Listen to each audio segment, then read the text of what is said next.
Question है आपके board के ऊपर, आपको नजर आ रहा होगा। In the figure the block A B and C of mass m each have acceleration a1 a2 a3 respectively f1 and f2 are external forces of magnitude 2mg and mg respectively। जैसे कि आपको figure में नजर आ रहा है, हमको options के अंदर कह रहा है देन क्या होगा, क्या ऐसा है तो ए ऑप्शन ए में है a1 equals to a2 is equals to a3, option B a1 is greater than a3 is greater than a2, option C a1 is equals to a2 and a2 is greater than a3, option D a1 is greater than a2 and a2 is equals to a3। तो simple है, हमको acceleration को compare करना है। Simple क्या करना है, acceleration को कंपेयर करना है। तो वन बाय वन हम इनको एनालाइज करेंगे, हमको सारे के सारे वैल्यूज मिलने लगेंगे। ठीक है बेटा, स्टार्ट करते हैं। फर्स्ट फिगर के अंदर देख रहे हैं हम, तो यहाँ पर ये जो ए है इसके लिए एक्सेलरेशन है हमारे पास। हम सपोज करते हैं कि इस तरफ ऑब्जेक्ट मूव हो रहा है फोर्स की डायरेक्शन में और एक्सेलरेशन है a1, इसके लिए ऊपर होगा। ठीक है, तो यहाँ पर जो फोर्स होगी इसके लिए तो वो होगी mg डाउनवर्ड डायरेक्शन के अंदर। अब एक्सेलरेशन निकालना है हमें, तो वही है F net divided by total mass, F net divided by total मास। तो एफ नेट कौन होगा, तो देखो बेटा ये एफ नेट 2mg, ये in the direction of acceleration है, और यहाँ पर mg ये अपोजिट है तो माइनस होगा mg। टोटल मास सिंगल मास है बेटा यहाँ पे, और वो मास है m। तो ये हो जाएगा, देखो 2mg माइनस mg बचेगा mg divided bye m, mm get cancel. Acceleration की वैल्यू किसके बराबर है, g के बराबर है। ठीक है, a1 की वैल्यू किसके बराबर है, g के बराबर है। अब a2 की बात करते हैं, तो हमने कंसिडर किया कि a2 की डायरेक्शन ये 2m मास ज्यादा होता है, इसके लिए अपवर्ड है। अब देखो बेटा ये जो फिगर बी है, इसका वेट mg डाउनवर्ड, इसका वेट भी 2mg डाउनवर्ड होगा। अब a2 के लिए नेट फोर्स क्या होगी बेटा, नेट फोर्स होगी 2mg, क्योंकि ये 2mg एक्सेलरेशन की डायरेक्शन है इसलिए पॉजिटिव, और mg एक्सेलरेशन की डायरेक्शन की अपोजिट है इसलिए नेगेटिव है। टोटल मास, तो टोटल मास कौन है बेटा, ये m प्लस 2m है, m प्लस 2m। तो देखो यहां पर फिर हो गया mg divided by 3m, mm get cancel, तो हमें a2 की वैल्यू मिली g डिवाइडेड बाय 3। कोई डाउट? अच्छा देखो थर्ड केस है, थर्ड केस हमारा सी वाला केस है। थर्ड फोर्स डाउनवर्ड डायरेक्शन के अंदर होगी,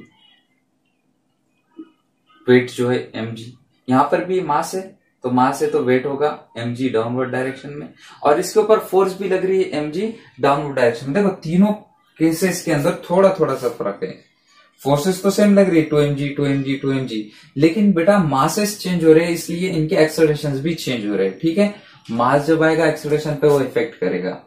तो अब देखो नेट फोर्स यहां पर देखते हैं हम a3, ये a3 की डायरेक्शन हमने इस तरफ ली डाउनवर्ड में, तो ये m के लिए वो अपवर्ड होगा। नेट फोर्स क्या होगी, तो देखो दो फोर्सेस हो गए, अब एक तो mg F2 हो गया, फिर ये mg मास की वजह से हो गया, और ये mg नेगेटिव माइनस में हो गया डिवाइडेड बाय, देखो नेट फोर्स तो सब पर mg आ रही है, आपने देखोगे यहाँ पे भी mg है, यहाँ पे भी mg, ये मास कैंसिल हो गया, mg कैंसिल हो गया, बचा mg। और टोटल मास की बात करते तो m प्लस m, 2m मास होगा, ये m प्लस m, तो ये mg डिवाइडेड बाय 2m हो गया। तो देखो आप ये mm कैंसिल हो गया, तो हमारे पास बचा g बाय 2। a3 का एक्सेलरेशन कितना है, g बाय 2। तो देखो सबसे ज्यादा कौन है, a1 है, सबसे ज्यादा एक्सेलरेशन किसका है, a1 का है। उसके बाद g/3 तो अरे कम है, g/2 होता है, तो a3 आ गया, और फिर उससे कम किसका है, a2 का है। तो हमारा आंसर होगा a1 is greater than a3 is greater than a2। Simple है बेटा, समझ आई बात। नेक्स्ट क्वेश्चन है बच्चों, 3 equal weight a b c of mass 2 kg each are hanging on a string passing over a fixed frictionless pulley as shown in figure. The tension in the string connecting weight B and C is option A 0, option B 13 Newton, option C 3.3 Newton and option D is 19.6 Newton। चलिए इसे solve करते हैं, कोशिश करें solve करने की। 2 minute video को रोक ले, मैं सॉल्व कर रहा हूं। चलो देखो, हर एक का मास यहाँ पे कितना है, 2 kg, A 2 kg है, B भी 2 kg है और C भी 2 kg है। तो सबसे पहले हम फाइंड करेंगे एक्सेलरेशन को। एक्सेलरेशन क्या होता है बेटा? Net force F net divided by total mass, F net divided by total mass. Tension लेने की कोई बात बिल्कुल ही नहीं। अब एफ नेट की बात करते हैं बेटा, तो देखो ये बी का 2 kg है तो ये 2g डाउनवर्ड डायरेक्शन में, ये सी का भी 2 kg है, ये 2g भी डाउनवर्ड डायरेक्शन के अंदर, ये भी 2g डाउनवर्ड डायरेक्शन। एक्सेलरेशन की बात करते हैं तो 2 4 kg हो जा रहा है, इस तरफ मूव होगा ऑब्जेक्ट और इसके लिए अपवर्ड मोशन करेगा। तो एफ नेट क्या होगा बेटा? एफ नेट होगा 2g प्लस 2g, और यहां पर ये ए का 2g जो है वो नेगेटिव होगा क्योंकि एक्सेलरेशन अपवर्ड है और फोर्स डाउनवर्ड है, ये minus 2g। Total mass 2 plus 2 plus 2 कितना हो गया? 6। ये 2g कैंसिल हो गया तो 2g डिवाइडेड बाय 6, तो ये हो गया g डिवाइडेड बाय 3। तो एक्सेलरेशन हमको मिलेगा g divided by 3। Acceleration find हो गया। हमें क्या फाइंड करना है? तो हमें B और C के दरमियान में between the string tension between B and C find करना है। तो ये यहाँ पे टेंशन हम कंसीडर करते हैं T1 और हम C के लिए FBD ड्रॉ करेंगे। C के लिए FBD ड्रॉ करेंगे। देखो वो कंसीडर करना, वो ब्लॉक कंसीडर करना जिसके अंदर मिनिमम फोर्सेस और हमारी भी रिक्वायर्ड आ जाए। तो ये C हमने लिया, C का मास 2 kg, C का वेट डाउनवर्ड डायरेक्शन में 2g और C के लिए टेंशन अपवर्ड में कौन है? ओनली T1 हमने टेंशन को कंसीडर किया यहाँ पे। एक्सेलरेशन किधर है बेटा? डाउनवर्ड डायरेक्शन में। लगा यहाँ पर second law of motion, F net is equal to M A, F net is equal to M A हम यहाँ पर लगाएंगे। 2g पॉजिटिव है बेटा, ठीक है। एक्सेलरेशन डायरेक्शन में T1 नेगेटिव होगा, मास 2 है, एक्सेलरेशन ए हमने अभी निकाला, एक्सेलरेशन कितना है? g डिवाइडेड बाय 3 है, तो ये एक्सेलरेशन आ गया हमारे पास g डिवाइडेड बाय 3। क्लियर है? T1 फाइंड करना है तो T1 क्या हो जाएगा? T1 इक्वल होगा 2g minus 2g divided by 3। ठीक है, क्रॉस मल्टीप्लाई करते हैं यहाँ पे, 3 2 6 6g minus 2g divided by 3, यानी कि हो जाएगा 4g डिवाइडेड बाय 3। g की वैल्यू हम रखेंगे 9.8 या 10 भी रखो आप, 10 डिवाइडेड बाय 3 तो ये हो जाएगा 40/3। 40/3 मतलब ऑलमोस्ट 13.33 न्यूटन आएगा, इसलिए हमारा आंसर होगा 13 न्यूटन। ठीक है, कोई डरने की बात नहीं है, बस आप सिंपली सॉल्व कर सकते हैं। सबसे पहले एक्सेलरेशन फाइंड करो और उस ब्लॉक को कंसीडर करो जिसमें मिनिमम फोर्सेस है और हमको जो चाहिए वो भी है। ठीक है, पूरा हर एक को एनालाइज करते मत बैठना, ब्लॉक ए को, ब्लॉक बी को, ब्लॉक सी को, तीनों का एनालाइज करते बैठोगे टाइम जाएगा, टाइम कंज्यूमिंग होगा। कोई इक्वेशन वगैरह फाइंड करने, एक्सेलरेशन फाइंड करो, जो फोर्स निकालना है उस फोर्स को कंसीडर करो। ब्लॉक बी से भी आप फाइंड कर सकते हैं, ब्लॉक सी से भी फाइंड कर सकते हैं, लेकिन आप ब्लॉक बी को लेते तो आपको टेंशन की भी जरूरत होती है, लेकिन हम क्यों फाइंड करें टेंशन भाई? हम डायरेक्टली सी को ले लेंगे, आंसर इजीली आ जाएगा। क्लियर? देखो बेटा, क्वेश्चन नंबर 3 आपके बोर्ड पर है। 2 masses 40 kg and 30 kg are connected by weightless string passing over a frictionless pulley as shown in figure. The tension in the string will be, हमें string के अंदर जो टेंशन है वो टेंशन को फाइंड करना है। चलो देखते हैं, ऑप्शन है इसके 188 Newton, 368 Newton, 288 Newton and 168 Newton. तो यहाँ पर कभी कभार एक्सेलरेशन भी पूछता है, कभी टेंशन भी पूछता है। चलो फाइंड आउट करते हैं। बहुत ही आसान सा क्वेश्चन है, आप परेशान होने की जरूरत नहीं है, बस यहाँ पे हमें फोर्सेस को रिजॉल्व करना होगा जो हमने प्रीवियस लेक्चर्स में हमारे देखे, रिजॉल्व करना आपको आता है। तो सबसे पहले बेटा हम इनका एक्सेलरेशन फाइंड कर लेंगे। एक्सेलरेशन फाइंड कर लिए, आधी जंग हम जीत चुके हैं। ठीक है, तो एक्सेलरेशन फाइंड करने के लिए हमें नेट फोर्स चाहिए होती है, तो सबसे पहले फोर्सेस को रिजॉल्व करेंगे। देखो बेटा, इसका वेट जो होगा वो डाउनवर्ड डायरेक्शन के अंदर होगा 40g, लेकिन ये 40g रिजॉल्व होगा दो कंपोनेंट में, vertical and horizontal component, parallel to the surface, perpendicular to the surface. तो ये एंगल 30 हो जाएगा, हमने देखा था। तो ये होगा 40g cos 30 और ये वाला होगा 40g sin 30। ठीक है बेटा, ऐसे ही हम 30 वाले को भी रिजॉल्व करेंगे, ये कंपोनेंट भी रिजॉल्व होगा। ये जो ये 30G डाउनवर्ड डायरेक्शन के अंदर है, और ये रिजॉल्व होगा दो कंपोनेंट में, perpendicular to the surface, parallel to the surface. Perpendicular to the surface, ये अलोंग जिसके साथ हमारे पास एंगल होता है वो कॉस कंपोनेंट होता है, तो ये होगा 30G cos 30, और ये होगा 30G sin 30। कोई डाउट है बेटा? फोर्सेस को हम रिजॉल्व कर लिए। अब हम नेट फोर्स फाइंड करेंगे, एक्सेलरेशन फाइंड करेंगे, और हमें पता है एक्सेलरेशन क्या होता है, net force F net divided by total mass, F net divided by total मास होता है। अभी F नेट क्या है बेटा यहाँ पे, तो देखो पहले तो एक्सेलरेशन को डिसाइड करो, तो जिधर वेट ज्यादा उधर एक्सेलरेशन ज्यादा होगा, और अगर आपका एक्सेलरेशन निगेटिव आता है तो सिंपली क्या करेंगे, क्या करेंगे, डायरेक्शन को चेंज। तो हमने कंसिडर किया कि एक्सेलरेशन की डायरेक्शन 40 की तरफ है, तो ये डाउनवर्ड है तो ये अपवर्ड होगा, सिंपल से। तो ये 40G वाली जो sin 30 फोर्स है ये क्या होगी बेटा, पॉजिटिव होगी, तो ये 40G sin 30 ये पॉजिटिव हो गया, और ये 30G sin 30 ये नेगेटिव हो गया, और टोटल मास तो 40 प्लस 30, 40 kg प्लस 30 kg। अच्छा देखो G sin 30 दोनों में कॉमन है, और 40 माइनस 30 क्या हो जाएगा, 10, तो 10G sin 30 डिवाइडेड 40 प्लस 30 70, ये तो कैंसिल हो गया, पर हमको यहां से आंसर हमारा G मिलेगा, सॉरी एक्सेलरेशन मिलेगा। sin 30 की वैल्यू कितनी होती है, 1/2 होती है, तो ये G/7 इंटू 1/2, तो हमें वैल्यू मिली G डिवाइडेड बाय 40 मीटर पर सेकेंड स्क्वायर, मीटर पर सेकेंड स्क्वायर, आसानी से आप फाइंड कर सकते हैं। अभी हमको निकालना है टेंशन, हमें कैलकुलेट करना है टेंशन। तो किसी भी एक ब्लॉक को कंसीडर कर लो, किसी भी एक ब्लॉक को, आप 30 वाले को भी कर सकते हैं, 40 वाले को भी कर सकते हैं। तो जब हम 30 वाले को कंसीडर करते हैं तो 30 वाले की एफबीडी कैसे बनेगी बेटा, तो देखो ये एफबीडी हम बनाते हैं।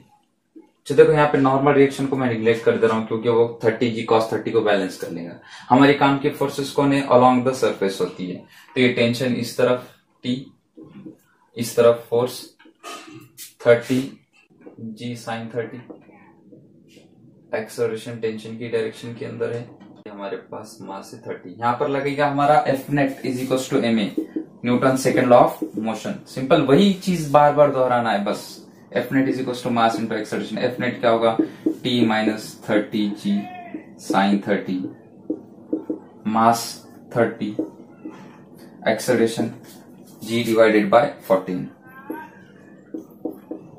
देखो बच्चों सिंपल से क्वेश्चन है, आसानी से सॉल्व हो गए, कोई इसमें टेंशन लेने की बात नहीं है। T माइनस 30G sin 30 की वैल्यू 1/2, और ये होगा 30G डिवाइडेड बाय 14, ये डिवाइड हो जाएगा 2 से, 15G बचेगा, और ये T इक्वल हो जाएगा 30, इसको भी डिवाइड कर लो, 15/7 हो जाएगा, 15G डिवाइडेड बाय 7, और यहाँ पे माइनस 15G।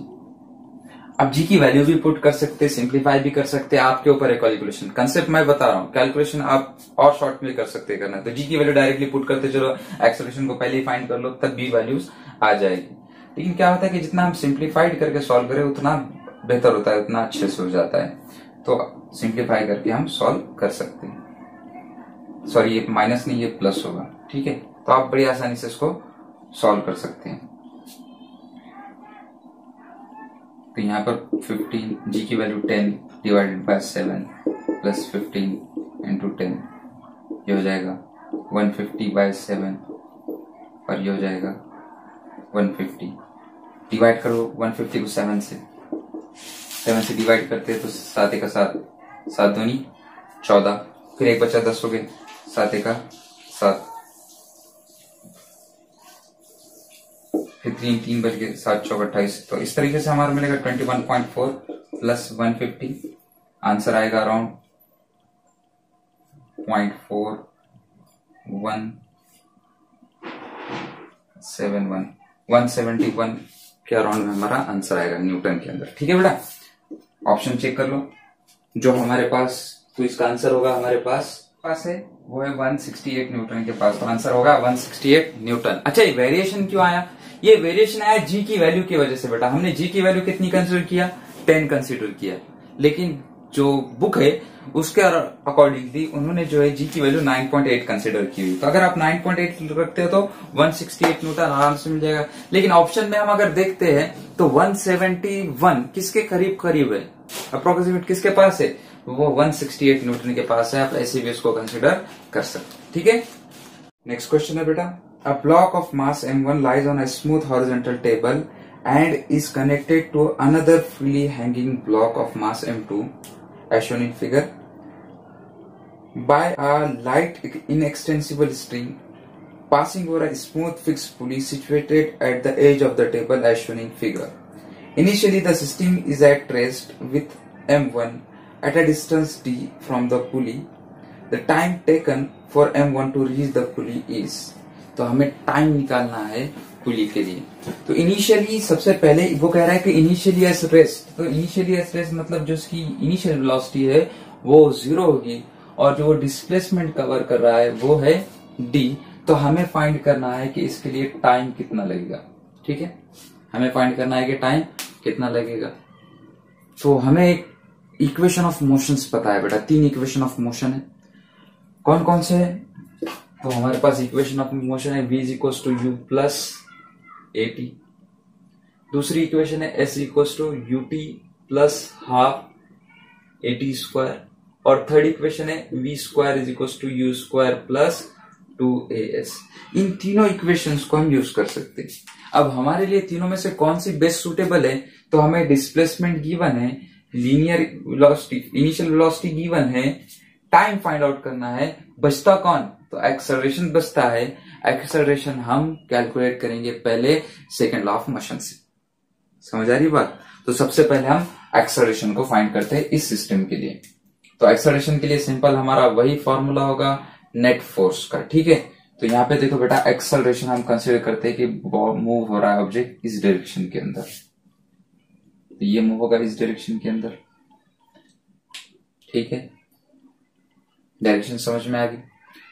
अब इनका वेट, तो देखो ये वेट m2g डाउनवर्ड डायरेक्शन के अंदर है और ये m1g भी किधर है? डाउनवर्ड डायरेक्शन के अंदर है। ठीक है, तो अब एक्सेलरेशन का फॉर्मूला हमारे पास F net divided by total mass, F net divided by total mass, वही फॉर्मूला बार बार यूज होगा यहाँ पे। लेकिन ध्यान रखना एफ नेट कौन कौन सा लेंगे। तो देखो m2g की डायरेक्शन एक्सेलरेशन की डायरेक्शन सेम है, m2g पॉजिटिव आ गया। अच्छा देखो m1g और एक्सेलरेशन परपेंडिकुलर है, तो यहां पर परपेंडिकुलर को हम कंसिडर नहीं करते। In the direction of motion चाहिए फोर्स, परपेंडिकुलर तो डायरेक्शन हमारे किसी काम की नहीं है, उसके अंदर कोई भी उसका इफेक्ट नहीं होता है। तो सिंपल एक ही फोर्स होगी और वो है m2g। ठीक है, टोटल मास, टोटल मास कौन होगा? तो m1 plus m2, total mass है हमारे पास m1 प्लस m2, तो ये आ गया हमारे पास एक्सेलरेशन। ठीक है, अब हम इक्वेशन यूज करेंगे s is equal to ut plus half at square, s is equal to ut plus half at square. अच्छा देखो u की वैल्यू कितनी है? 0, तो ये वही तो चले गए। s की वैल्यू कितनी है? d है, तो ये d इक्वल हो गया 1/2 m एक्सेलरेशन की value m2g divided by m1 plus m2, और ये कौन हो गया? ये आ गया t स्क्वायर। हमें t फाइंड आउट करना है, तो बाकी सबको भेज दो। कहां भेजोगे? तो ये 2t हो गया, इधर आ गया, और ये m1 प्लस m2, और ये m2g कहां जाएगा? डिवाइड के अंदर, और इधर बचा कौन? t square. तो t की वैल्यू क्या होगी बेटा? t की वैल्यू हमारे पास होगी t is equal to square का हो जाएगा root under root 2d m1 plus m2 divided by m2g, ये होगा हमारा टाइम। क्लियर क्वेश्चन बेटा? 3 masses 1 kg, 6 kg and 3 kg are connected each other with a springs and are placed on the table as shown in figure. What is the acceleration with which the system is moving, take a g is equals to 10 metre पर second square. तो simply हमें acceleration find out करने के लिए कहा गया है, option भी दिया है, option A 0, option B 1, option C 2 and option C 3 metre पर सेकेंड स्क्वायर। तो क्या कह रहा है, फाइंड द एक्सेलरेशन। तो सिंपल बेटा, पहले तो हम इनके फ्री बॉडी डायग्राम के थ्रू फोर्सेस ड्रॉ करेंगे। फोर्स क्या होगी, देखो इसकी 1g, इसकी 3g फोर्स होगी, और ये इसकी जो होगी वेट होगा 6g फोर्स होगा। ठीक है, और कोई फोर्स और कोई मास अटैच है नहीं, बिल्कुल भी नहीं है। अब हम इसका यहाँ पर एक्सेलरेशन की डायरेक्शन को कंसीडर करते हैं। तो हम कंसीडर करते हैं कि body is moving in the direction of 3 kg block. तो ये एक्सेलरेशन को इस तरफ मैंने पॉजिटिव लिया, इस 6 kg का एक्सेलरेशन इस डायरेक्शन के अंदर होगा, और इसका एक्सेलरेशन इस डायरेक्शन के अंदर। कंसीडर करें कि हमने इनका एक्सेलरेशन क्या है, सेम है, क्योंकि देखो डायरेक्टली अटैच है, सिंगल कोई भी इसके अंदर। देखो याद रखना कि जब जो हमारे पास स्ट्रिंग है, इसकी स्ट्रिंग के अंदर कोई भी पेच नहीं है। पेच नहीं मतलब क्या है कि कभी हमारे पास इस तरह से भी सिस्टम हो जाते हैं, जैसे कि हमारे पास ऑब्जेक्ट होता है इस तरीके से, आपको समझ में आएगा बाद में जब हम करने लगेंगे। इस तरीके से ऑब्जेक्ट होते हैं, फिर यहाँ पे एक पुली आ जाती है और ये पुली इस तरफ अटैच होती है। तो यहाँ पे जब देखो 180 डिग्री का जब हमारे पास पुली के ऊपर हमारे पास क्या होता है, अटैचमेंट होती है, राउंड आता है, तो तब एक्सेलरेशन चेंज होते हैं। नेक्स्ट एग्जांपल के अंदर उसको हम देखेंगे। लेकिन यहाँ पर देखो सिंगल कोई भी इसके अंदर डबल पेच है क्या, नहीं है, सिंगल सिंपली अटैच्ड है, कोई कंस्ट्रेंट नहीं है इसके अंदर, तो एक्सेलरेशन सेम होगा। अब यहाँ पर एक्सेलरेशन फाइंड करना है तो क्या है, वही चीज F net divided by total mass, F net divided by total मास। देखो अक्सर बच्चे क्या होते हैं, फिगर को देखकर और क्वेश्चन को देखकर ही डर जाते हैं, लेकिन ये बहुत ही आसान से हमारे क्वेश्चंस होते हैं जिन्हें हम बड़ी सिंपली सॉल्व कर सकते हैं। तो डरना नहीं, बस फिजिक्स में याद रखना है, डरना मना है, जो डर गया सो मर गया, सिंपल फिजिक्स के अंदर। तो देखो फोर्स 3g पॉजिटिव होगी, ये 6g किसी काम की है क्या, नहीं, क्योंकि एक्सेलरेशन को क्या है, परपेंडिकुलर है। यहाँ पर 1g किधर है, डाउनवर्ड डायरेक्शन में, अब माइनस होगी क्योंकि एक्सेलरेशन अपवर्ड डायरेक्शन में। टोटल मास, अच्छा total mass 1 kg, 6 kg, 3 kg तीनों आए थे, 1 + 6 + 3। समझ आ रही बेटा बात। तो देखो यहाँ पे हो गया ये 3g माइनस g, तो 2g बच गया, और ये डिवाइडेड बाय 10, 2 इंटू g की value 10 divided by 10, 10 cancel, answer होगा 2 मीटर पर सेकेंड स्क्वायर। सिंपल है, बहुत ही आसान सी से आप कर सकते हो, कोई इसमें डरने की बात नहीं है। नेक्स्ट क्वेश्चन बेटा देखो, इसमें कह रहा है in the system shown in figure the acceleration of 1 kg block is, acceleration of 1 kg block क्या होगा हमें फाइंड करना है। ऑप्शंस आपके पास गिवन है, आप देख सकते हैं।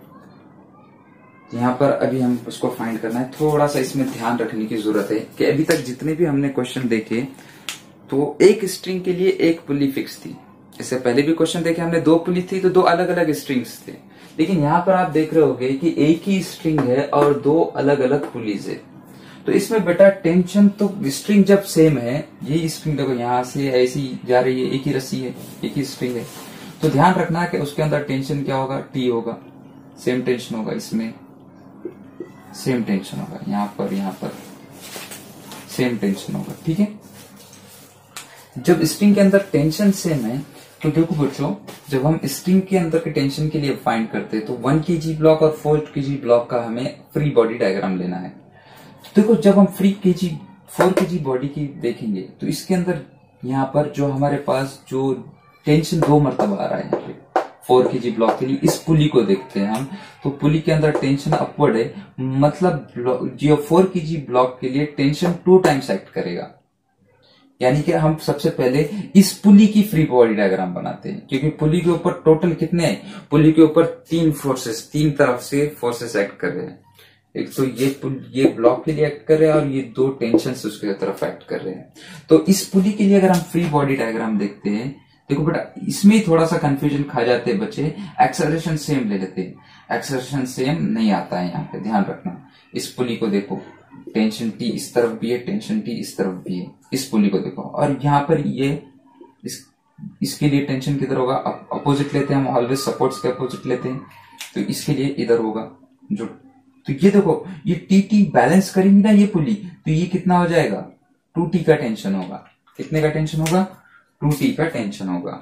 मतलब 4 kg ब्लॉक के लिए अगर हम इसको ब्रेक कर देते हैं तो 4 kg ब्लॉक के लिए टेंशन कितना होगा, TT 2T का टेंशन होगा। और इसका वेट डाउनवर्ड कितना होगा, 4G होगा।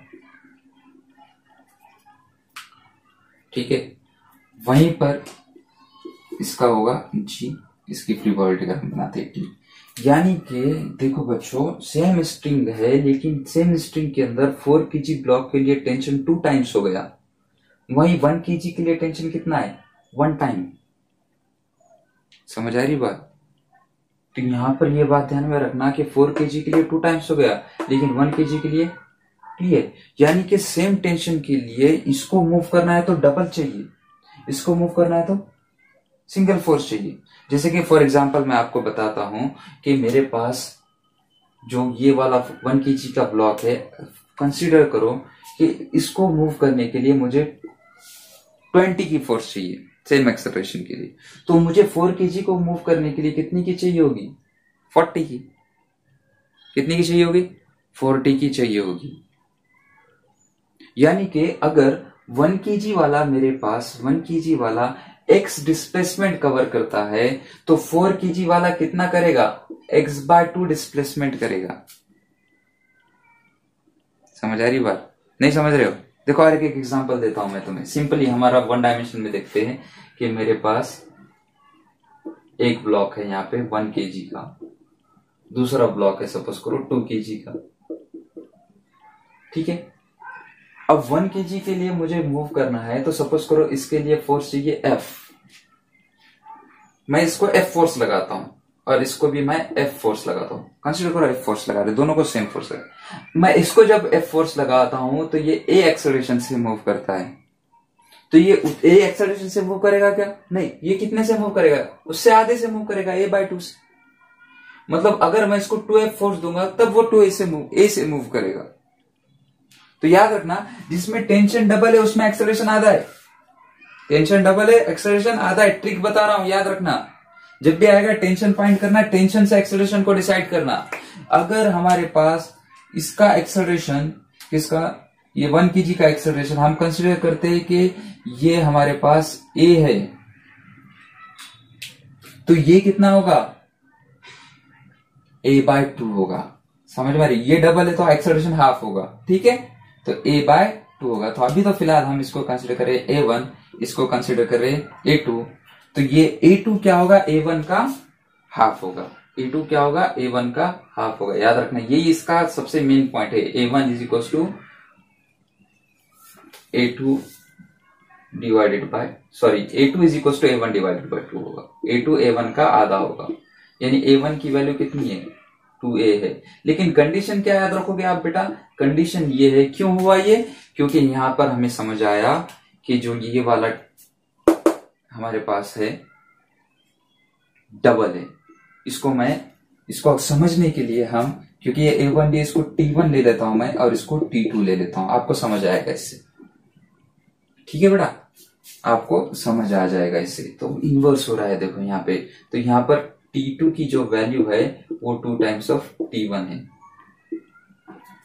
T2 की वैल्यू 2 टाइम्स ऑफ T1 है, इसलिए A1 की वैल्यू 2 टाइम्स ऑफ A2 होगी, अपोजिट होगा। समझ आ रही बात, कोई डाउट? तो बस इतनी सी बात को समझो, आप बड़ी आसानी से उसको सॉल्व कर लोगे, बड़ी आसानी से सॉल्व कर लोगे। समझ आ रही बात? तो अब सबसे पहले हमें कहा है उसने कि क्या फाइंड करो, टेंशन फाइंड करो। कहां पे टेंशन कहा है, क्या कहा फाइंड करने के लिए, acceleration of 1 kg block, sorry, acceleration of 1 kg block हमें फाइंड करना है। 1 kg ब्लॉक का एक्सेलरेशन कितना होगा, 1 kg ब्लॉक का एक्सेलरेशन हमें फाइंड आउट करना है। तो यहां पर देखो, इसे हम डायरेक्टली फाइंड नहीं करना, इसे हम क्या करेंगे, इक्वेशन से सॉल्व करेंगे। तो पहले हम 4 kg ब्लॉक का हम देखते हैं, 4 kg ब्लॉक के ऊपर कौन कौन से हमारे पास फोर्सेस एक्ट कर रही है। तो एफबीडी देखते हैं 4 kg ब्लॉक की, एफबीडी ऑफ 4 kg। ठीक है, 4 kg के लिए एफबीडी हमारे पास है ऑलरेडी ड्रॉ की हुई। तो देखो एक्सेलरेशन इसका अपवर्ड लिया हमने तो इसका होगा डाउनवर्ड, ठीक है, A2 डाउनवर्ड होगा। तो यहां पर बात समझ में आ रही है हमें, A1 हमें फाइंड करना है सिंपल। तो देखो यहाँ पे क्योंकि एक्सेलरेशन अलग अलग है तो हम वो फॉर्मूला तो यूज नहीं कर सकते यहाँ पे। तो ये देखो ये 4G नेट फोर्स होगा हमारे पास, क्योंकि यहाँ पे हमको कंसिडर करना है A equals to 4G F net is equals to M A वाला फॉर्मूला, ठीक है, F net is equals to M A 4G minus 2T, 4G minus 2T is equals to 4A2। समझ आ रही बात? 4G minus 2T is equals to 4A2 होगा। कोई doubt? A2 की value कितनी है? तो A2 की वैल्यू है A1 के हाफ, A1/2। हमें A1 फाइंड करना है चूंकि, तो यहां पर होगी A1/2 होगी। तो ये 4G minus 2T is equals to 4। A2 की वैल्यू कितनी होगी? A1/2, A1/2, क्योंकि A1 फाइंड करना है। ये 2 गेट कैंसर, 2 दूनी 4 हो गया। तो यहां से हमको इक्वेशन मिली 4G minus 2T is equals to 2 times of A1, equation number 1। ऐसे ही बेटा हम सेकेंड वाला ब्लॉक कंसिडर करेंगे, 1 kg ब्लॉक, और 1 kg ब्लॉक का एक्सेलरेशन हमको फाइंड करना पड़ेगा। तो 1 kg ब्लॉक के ऊपर हम देख रहे हैं 1 kg ब्लॉक के ऊपर कौन कौन सी फोर्स है। तो ये G डाउनवर्ड है, T अपवर्ड है, और यहाँ पर एक्सेलरेशन है A1। तो वही एफ नेट हमारे पास, तो यहाँ पर T पॉजिटिव होगा, G निगेटिव होगा, और ये होगा A1, ये होगा A1।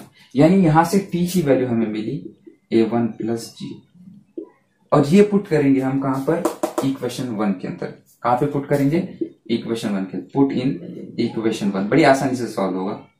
याद रखना जब एक्सेलरेशन अलग अलग हो वो फॉर्मूला हम अप्लाई नहीं करेंगे, इसलिए मैं अलग अलग से आपको सॉल्व कराया। देखो बेटा 4G as it is minus 2, T की जगह हम रखेंगे A1 plus G is equal to 2A1। देखो 4G minus 2A1 minus 2G is equal to 2A1। 4G minus 2G, 2G बच गया, माइनस 2A उधर जाके प्लस 2A1 हो गया। तो 4A1 की वैल्यू जो इक्वल हो गई 2G के, तो A1 की वैल्यू कितनी होगी? A1 की वैल्यू होगी G/2।